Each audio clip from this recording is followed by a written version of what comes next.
Monsieur le sénateur, monsieur le député, mesdames et messieurs les conseillers départementaux qui représentent les présidents des conseils départementaux, mesdames et messieurs les maires, les élus de la région, cher président national de l'UMF, chers partenaires, chers adhérents de l'UMF et de l'UCI, mesdames et messieurs et chers amis.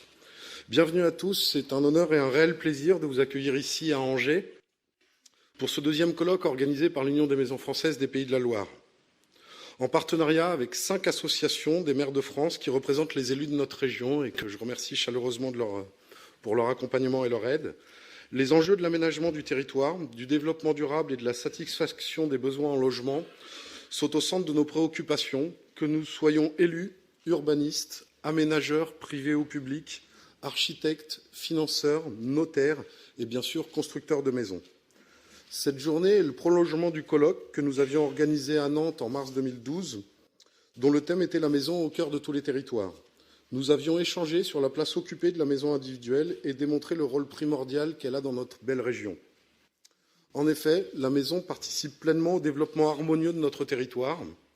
Elle est au cœur des réflexions sur l'aménagement du cadre de vie et est devenue un outil incontournable des politiques de l'habitat, en particulier celles dont le bien-être des futurs occupants et administrés est une priorité.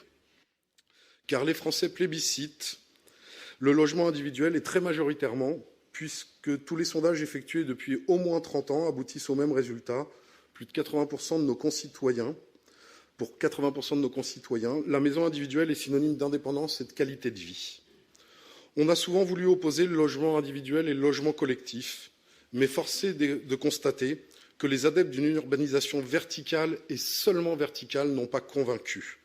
En effet, aujourd'hui, la question n'est pas de savoir si on doit construire ou non des maisons, mais de savoir combien, sous quelle forme et pour accueillir quel type de population.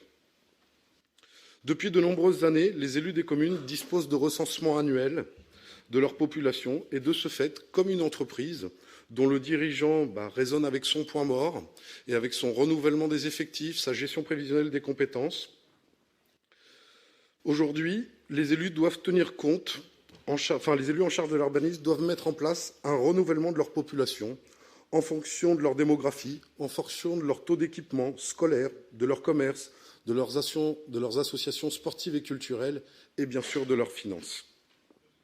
Tout ceci conduit à des politiques d'habitat diverses et variées en fonction des territoires. C'est l'objet du colloque de ce jour qui pose une question simple dans sa formulation: comment loger les familles? À l'évidence, c'est une question à choix multiples, puisqu'il s'agit de répondre aux attentes des ménages en leur proposant un habitat diversifié et de qualité, un habitat qui tienne compte des nouvelles exigences sociétales, un habitat respectueux de l'environnement, un habitat économiquement accessible au plus grand nombre. Dans ce contexte exigeant, la maison individuelle apporte des solutions pertinentes. Elle a depuis longtemps fait ses preuves en milieu rural et aujourd'hui, c'est en milieu urbain qu'elle se distingue et révèle tous ses atouts. À l'heure où il est nécessaire de renforcer les mixités, mixité sociale, mixité générationnelle, mixité des formes d'habitat, la maison s'impose comme une véritable réponse à de nombreuses problématiques. Elle se décline sous différentes formes. Ici, elle donne vie à une friche industrielle, là, elle comble avantageusement une dent creuse, etc., etc. Là encore, elle participe au renouvellement de la ville sur la ville, ou bien elle s'adapte au programme écoquartier à forte densité. Les opérations de maisons groupées sont un formidable levier pour parvenir à atteindre cette fameuse mixité. Nous aurons l'occasion cet après-midi de le vérifier par des exemples concrets. Nous montrerons qu'il est possible de concilier aspirations individuelles et préoccupations collectives. Il est de notre devoir à tous de s'attarder sur l'existant.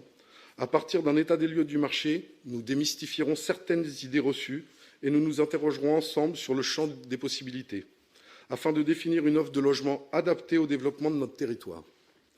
Étalement urbain et utilisation raisonnée de l'espace, densité et forme urbaine, développement durable et qualité de vie, autant de sujets qui seront, à n'en pas douter, au cœur de nos débats. Ainsi, nous contribuerons à poser les jalons d'un secteur en pleine mutation et tenterons de répondre à la plus fondamentale des questions: comment loger les familles? À toutes et à tous, je vous souhaite une excellente journée.